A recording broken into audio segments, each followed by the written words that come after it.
السلام علیکم خواتین و حضرات، محترم جناب جاوید احمد غامدی صاحب کے ساتھ کچھ سوالوں، کچھ تجزیوں اور کچھ تبصروں کو لے کر ہم آپ کی خدمت میں حاضر ہیں۔ میرا نام وقاص خان ہے، میرے ساتھ تشریف فرما ہے ڈاکٹر عرفان شہزاد صاحب اور ان کے ساتھ تشریف فرما ہے محترم نعیم بلوچ صاحب۔ تو شروع کرتے ہیں محترم جناب جاوید احمد غامدی صاحب کے ساتھ اس پروگرام کو، ان کا تجزیہ اور ان کا زاویہ جاننے کے لیے۔ غامدی صاحب، یہ پوچھنا تھا کہ سیاست کیا ہے؟ ہم سیاست کو کس طریقے سے دیکھتے ہیں، یا سیاست انسانی تہذیب میں اور انسانی زندگی میں کہاں سے داخل ہوتی ہے؟ اس کا کچھ پس منظر اگر آپ ہمیں بتا سکیں تو۔ انسان کو جب بحیثیت انسان آپ مطالعہ کرتے ہیں تو جو سب سے بڑا حادثہ اس کے ساتھ ہوا ہے، حادثہ میں واوین میں استعمال کر رہا ہوں، وہ یہ ہے کہ اسے اللہ تعالیٰ نے ارادے اور اختیار کی نعمت دے کے بھیج دی ہے۔ اس کو آپ نعمت بھی کہہ سکتے ہیں، حجامت بھی کہہ سکتے ہیں۔ چنانچہ سورہ احزاب کے آخر میں اللہ تعالیٰ نے یہ بتایا ہے کہ یہ ارادہ اور اختیار اتنی بڑی چیز ہے کہ ہم نے جب اس کو پہاڑوں کے سامنے پیش کیا تو وہ بھی اٹھانے کے لیے تیار نہیں ہوئے، انسان نے اس کو اٹھا لیا۔ ارادہ و اختیار جہاں پایا جائے گا وہاں اس کا سوء استعمال بھی ہوگا، یہ اس کی فطرت ہے۔ فرشتوں نے جو یہ پہلا مکالمہ کیا ہے وہ بھی اسی کا اطلاق ہے۔ انہوں نے سب سے پہلا سوال یہ اٹھایا کہ جب آپ ارادہ اور اختیار دے کے اور پھر زمین کا اقتدار دے کے ایک ہستی کو پیدا کر رہے ہیں تو اس کا لازمی نتیجہ یہ نکلے گا کہ فساد برپا ہو جائے گا اور ایک دوسرے کا خون بہے گا۔ تو یہ ارادے اور اختیار کے سوء استعمال کو روکنے کے لیے انسان کو بالکل ابتدائی سے ایک نظم کی ضرورت پڑ گئی ہے۔ یہ نظم کسی نہ کسی درجے میں اس زمانے میں بھی وجود میں لانا پڑا ہے جب انسان ابھی ہنٹر اور گیدررز کی زندگی بسر کر رہا تھا۔ کوئی پھل درختوں سے توڑ لیے، کھا لیے، کسی جانور کو مار لیا، اس کو پکا لیا۔ اس زمانے ہی سے یہ ابتدا ہو گئی۔ تو پہلے ایک چھوٹی سی برادری کا، پھر آہستہ آہستہ قبیلے کا نظم وجود میں آنے لگ گیا۔ جب بھی کوئی اس طرح کا نظم وجود میں آئے گا یا کوئی ادارہ ہوگا تو اب یہ نظم یا یہ ادارہ یہ تنظیم کا تقاضا کرتا ہے۔ ٹھیک ہے۔ تو معاشرے کی سیاسی تنظیم سے ریاست وجود میں آتی ہے۔ اب اگر آپ یہ دیکھیں کہ انسان کے ارادے اور اختیار کے سوء استعمال سے جو چیز پیدا ہوئی، جب ہم نے اس کا ازالہ کرنا چاہا اور اس ازالے کے لیے ایک عمل کی ابتدا ہوئی، تو اب یہ سارا عمل اپنی ابتدا سے لے کر موجودہ زمانے کی منظم ریاست، بلکہ اس سے آگے بڑھ کر ریاست کے عالمی نظم تک یہ سیاست ہے۔ تو یہ جو آپ نے سوء استعمال، ارادے کے سوء استعمال کی قید لگائی ہے، تو کیا اس سے یوں لگتا ہے کہ سیاست یا نظم معاشرت جو بھی ہوگی وہ ڈیوائن ہوگی، الوہی ہوگی؟ کیونکہ سوء استعمال، کون سا ارادہ ٹھیک ہے کون سا ارادہ غلط ہے، اس کا فیصلہ عمومی طور پر انسان کریں گے، جس طرح سے کہا جاتا ہے کہ ایک سیکولر اسٹیٹ ہونی چاہیے، سیکولر سیٹ اپ ہونا چاہیے، یا یہ کوئی الوہی ہونا چاہیے؟ ہر حال میں انسان کرے گا، یہ مسئلہ انسان کو پیدا ہوا ہے۔ یعنی اللہ تعالیٰ کسی وقت رہنمائی فرما دیں وہ ایک الگ موضوع ہے، لیکن یہ مسئلہ مجھے پیدا ہوا ہے، اور انسان ہمیشہ یہی کرتا ہے کہ جو مسئلہ اس کو پیدا ہوتا ہے اس کا حل نکالنے کی کوشش کرتا ہے۔ اسے بھوک لگی، اس نے اس کا حل نکالنے کی کوشش کری، اس کے اندر جنس کی جبلت تھی، اس نے اس کا حل نکالنے کی کوشش کی۔ اسی طریقے سے ہر انسان کے اندر تفوق اور برتری کی ایک جبلت کام کرتی ہے، اس کے ذریعے سے بہت سے مسئلے پیدا ہو جاتے ہیں۔ تو جب دیکھا گیا کہ رہ رہے تھے، بہت اطمینان کے ساتھ زندگی بسر کر رہے تھے، کسی ایک آدمی کو کچھ سوجھ گئی، کوئی کسی پر عشق سوار ہو گیا، کسی پر کوئی چیز چھیننے کا کوئی داعیہ پیدا ہو گیا، تو اس کو روکنے کے لیے آپ کو نظم کی ضرورت پڑ جاتی ہے۔ یعنی اب کیا کیا جائے؟ اگر تو سارے لوگ اعلیٰ اخلاقی اصولوں پر زندگی بسر کر رہے ہوں، کہیں تجاوز کا کوئی امکان نہ ہو، جو حدود متعین ہیں انسانی فطرت کے اندر، جن کا شعور ہمارے اندر ہے، ہم ان کی خلاف ورزی کبھی نہ کریں، لیکن کرتے ہیں۔ جب کرتے ہیں تو پھر یہ ضرورت محسوس ہوتی ہے کہ اب کوئی نظم پیدا کی، یہ ضرورت ہمارے اندر سے اٹھی ہے۔ یہ بالکل اسی طرح کا عرض ہے جس طریقے کا عرض ہمارے لیے اپنی دوسری جبلتوں کی تسکین کے لیے پیدا ہوتا ہے۔ یعنی یہ کوئی الوہی چیز نہیں ہے کہ آسمان سے ایک سیاسی نظم بنا کر ڈال دیا گیا ہے۔ جو خاندان کا ادارہ ہے، اس کے بارے میں تو آپ یہ کہہ سکتے ہیں کہ یہ اللہ تعالیٰ کی اسکیم کے نتیجے میں ناگزیر ہو گیا۔ یعنی اگر وہ فیصلہ کر لیتے کہ جو انہوں نے مخلوقات پیدا کرنی ہیں، ان مخلوقات کو پیدا کرنے کا یہ طریقہ نہیں اختیار کریں گے جو اب انہوں نے اختیار کیے، یا مثال کے طور پر انسان کے لیے یہ طریقہ نہیں اختیار کریں گے، آپ درختوں سے توڑ کے بچے لے آئیں گے تو مسئلہ پیدا نہ ہوتا. تو مسئلہ پہلے ہمارے اندر پیدا ہوتا ہے.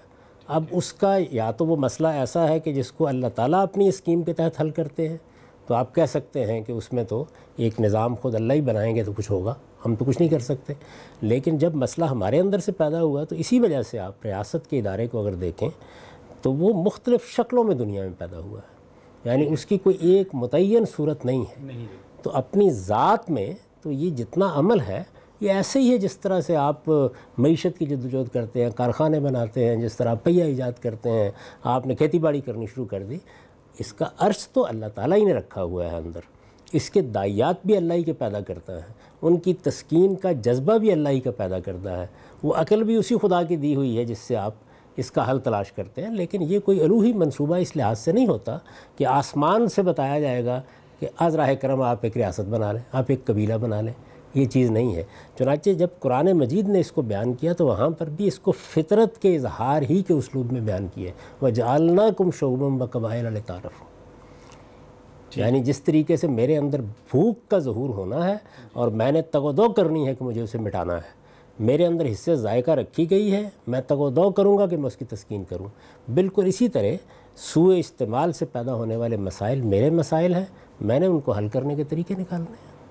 یہ بات کہ ریاست کا یا سیاست کا جو نظم ہوگا وہ الوہی نہیں ہے، اس کے لیے کوئی اصول، کچھ خاص اخلاقی اقدار وغیرہ یہ تو ممکن ہیں کہ وہ آپ مذہب سے بھی لے سکیں یا کسی بھی ڈیوائن، کسی بھی الوہی تعلیم سے لے سکیں، لیکن اس کا ضبط جو ہوگا، اس کا جو ترتیب ہوگی وہ خدا کی طرف سے تیار شدہ حالت میں نازل نہیں کی گئی.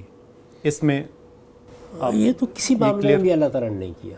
یعنی نہیں، مذہب میں تو ہے نا کہ مذہب آپ نے اس طریقے سے زندگی گزارنی ہے، یہ والی عبادات کرنی ہے یا یہ جائز ہے. کل مذہب، جتنا بھی مذہب ہے، ظاہر ہے کہ اس کے پورے کانٹینٹ کو اگر سامنے رکھیں تو اس کا وہ حصہ ہی زیادہ منظم ہوتا ہے اللہ تعالیٰ کی طرف سے جو اللہ اور بندے کے تعلق کی تنظیم کرتا ہے، جس کو ہم عبادات سے تعبیر کرتے ہیں.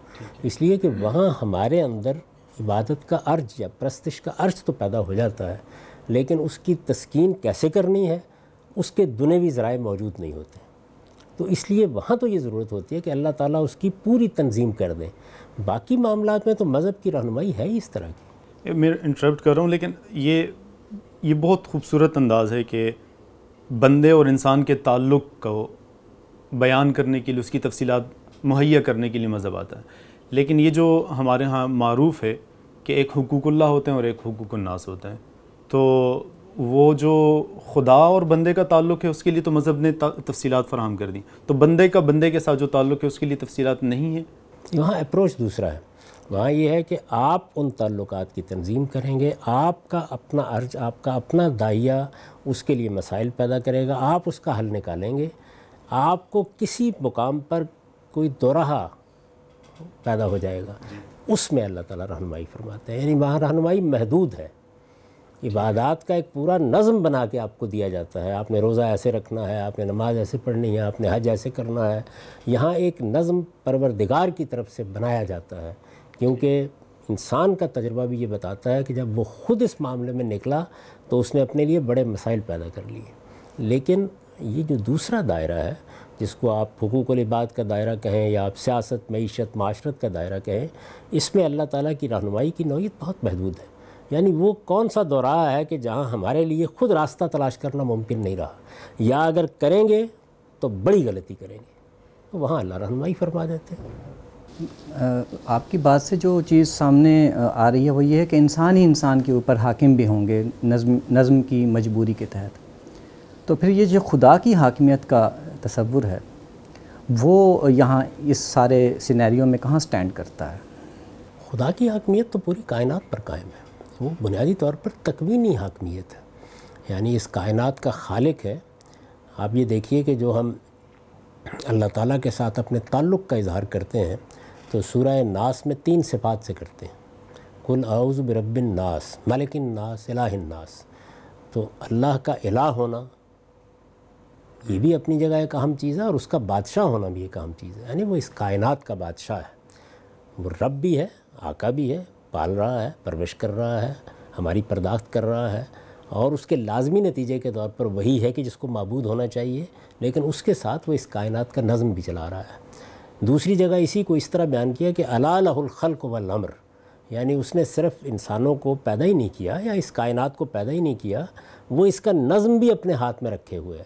تو یہ تکوینی نظم ہے جس کو قرآن بیان کر رہا ہے، اس کا اس حاکمیت سے کوئی تعلق نہیں ہے جو اس دنیا میں ہم قائم کرتے ہیں۔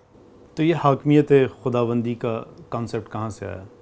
یہ بنیادی طور پر ایک سیاسی بحث سے پیدا ہوا ہے، یعنی یہ بات کہ حاکمیت کو ناقابل تقسیم ہونا چاہیے، اس سے غلطی کا صدور نہیں ہونا چاہیے، یہ کچھ سیاسی تصورات تھے جو 20ویں صدی میں زیر بحث آئے بعض مفکرین کے ہاں، تو ہم نے اس کے جواب میں حاکمیت الہیہ کا تصور پیش کر دیا۔ دو اصطلاحات ہمارے ہاں بہت غلط سمجھی گئی ہیں، ایک حاکمیت الہیہ، ایک حکومت الہیہ، دونوں اصطلاحات کو بہت غلط سمجھا گیا ہے۔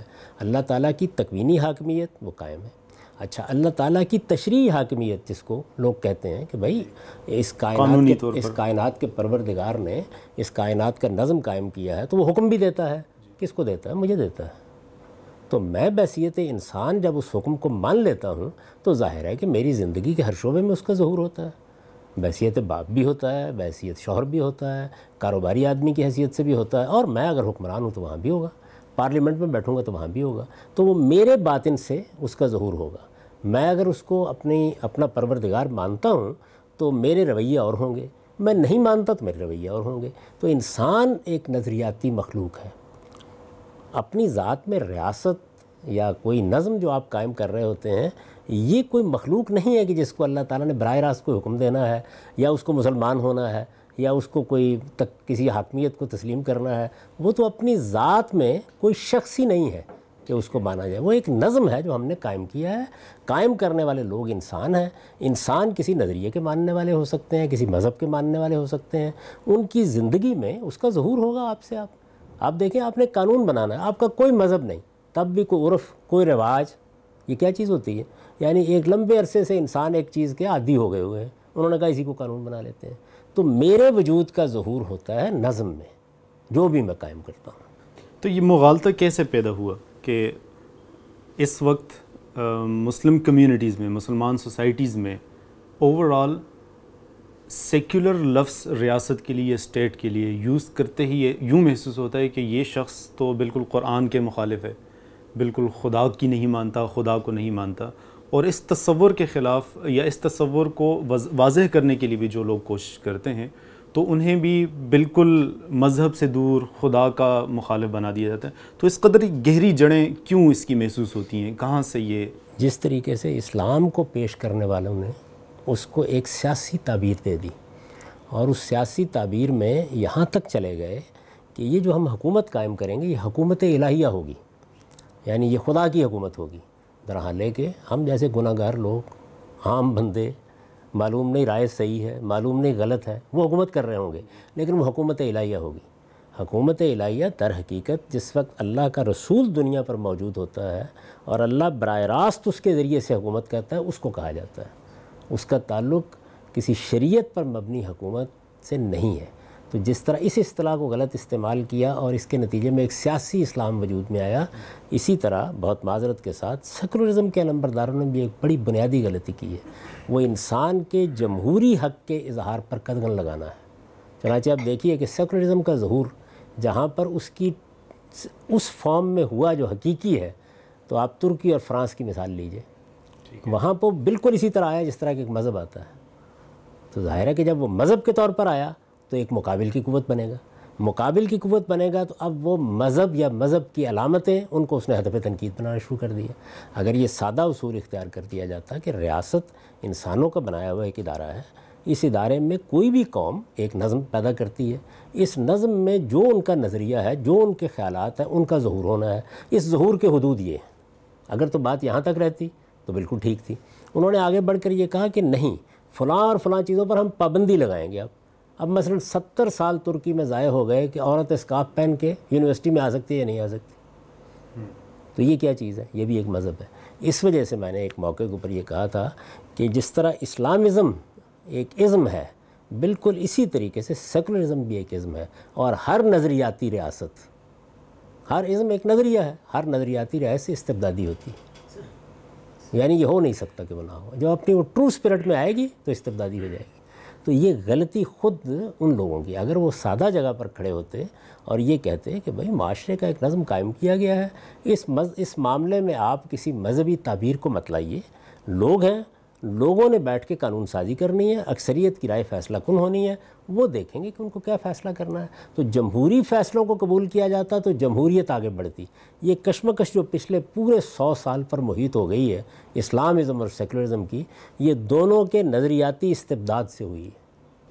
ٹھیک ہے. تو اس سے پہلے ریاستیں اور سیاست مذہبی یا غیر مذہبی میں تقسیم ہوتی رہی, یا تھیوکریسی رہی ہے, یا منارکیز جو رہی ہیں, ان کا وہاں پر مذہب کا کیا کردار رہا ہے؟ کہ یوں محسوس ہوتا ہے, یہ سوال جہاں سے ہمیں پیدا ہو رہا ہے, یوں محسوس ہو رہا ہے کہ جب ہم تاریخ کو دیکھتے ہیں تو ہمیں ڈفرینٹ ایراز میں اس طرح محسوس ہوتا ہے کہ کبھی کوئی ایک مذہب حاکم رہا ہے, کبھی کہیں پہ کوئی دوسرا مذہب حاکم رہا ہے, کہیں پہ کبھی کوئی تیسرا مذہب حاکم رہا ہے. تو ایونچولی یہ جو نئی تعبیر یا نئے علوم, نئے سیاسی تعبیرات جب سامنے آئی ہیں, تو مختلف مذاہب کے لوگوں نے اپنی وہ جو ان کی ایک گلوریس پاسٹ تھا اور پیچھے کی ان کی ماضی کی ان کی جو بڑی بڑی حکومتیں وغیرہ تھی, طاقتیں تھیں, ان کو دوبارہ از سر نو سامنے لانے کی یا اس کے مطابق زندگی گزارنے کی کوشش یا چاہت کے اندر انہوں نے اس سے ایک ابا اور اس کے اگینسٹ ایک بڑی جو ہے نا وہ کوشش اور جد و جہد شروع ہوئی.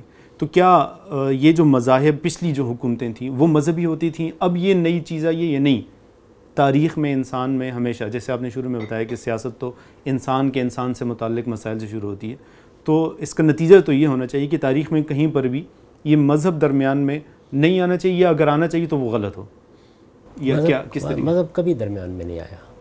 اصل میں انسان نے جس وقت اپنی سیاسی تنظیم کی ضرورت محسوس کی تو نظم قائم کرنا ایک ضرورت کے تحت ناگزیر ہو گیا. جب نظم قائم کرنا ناگزیر ہو گیا تو انسان کے اندر جس طرح بنیادی جبلتیں 3 ہی ہیں نا, یعنی یہ بھوک ہے جس کو کارل مارکس نے اپنی تمام تعلیمات کا ہدف بنایا, یا جنس ہے جس کو فرائیڈ نے ایک بنیادی جبلت کے طور پر پیش کیا, یا تفوق اور برتری کی جبلت ہے جس پر ایڈلر کو اصرار تھا کہ یہی اصل میں وہ جبلت ہے جو آپ کے سارے وجود کو کنٹرول کرتی ہے. تو یہ جو تفوق اور برتری کی جبلت ہے یہ محرک بنتی ہے کہ میں دوسروں کے اوپر اپنی برتری قائم کروں. اچھا, بعض اوقات اس کا سبب ضرورتیں بنتی ہیں, اور بعض اوقات محض اس جبلت کی تسکین, اس کے نتیجے میں فاتحین پیدا ہونا شروع ہوئے. فاتحین جب پیدا ہوئے تو پہلی مرتبہ, یعنی ایک جمہوری سا نظم تھا, اگر آپ قدیم تاریخ کا مطالعہ کریں تو پہلی مرتبہ فاتحین نے حاکم اور محکوم کا تعلق پیدا کر دیا. یعنی قبیلے کے لوگوں نے مل کے ایک آدمی کے سر پر تاج رکھ دیا, انہوں نے کہا جی آپ ہمارے سردار ہیں, آپ ہمارے شیخ ہیں. تو یہ تو نہیں کہہ سکتے آپ کے کوئی انتخابات ہوتے تھے, لیکن وہ اپنی نیچر, اپنی فطرت کے لحاظ سے ایک جمہوری سا نظم تھا. اس کے بعد جب فاتحین آگے بڑھے تو اب ظاہر ہے کہ بھئی میں نے یہ ملک فتح کیا.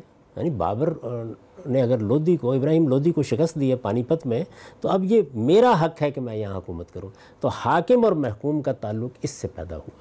حاکم اور محکوم کا تعلق جب پیدا ہوگا تو جو شخص حاکم ہے یا جو خاندان حاکم ہے اس کے کوئی رواج ہیں, اس کے کوئی رسوم ہیں, اس کے کوئی آداب زندگی ہیں, اس کا کوئی مذہب ہے, وہ آپ سے آپ برتری کے مقام پر آ جائے گا.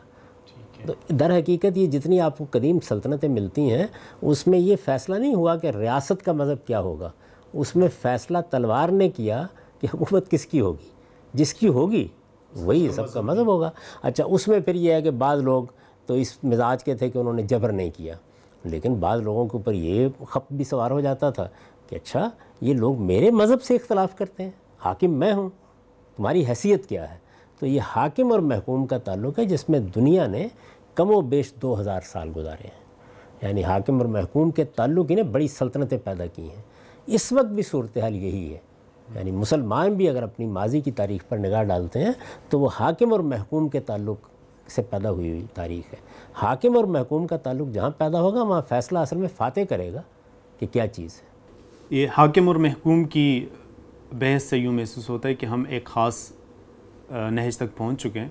یہاں سے باقی اسی سیاست اور سیادت اور معاشرت کے جو بھی دیگر مسائل ہیں اور اہم امور ہیں اور سوالات ہیں ان کو ہم آگے لے کر چلیں گے اگلی قسط میں انشاءاللہ.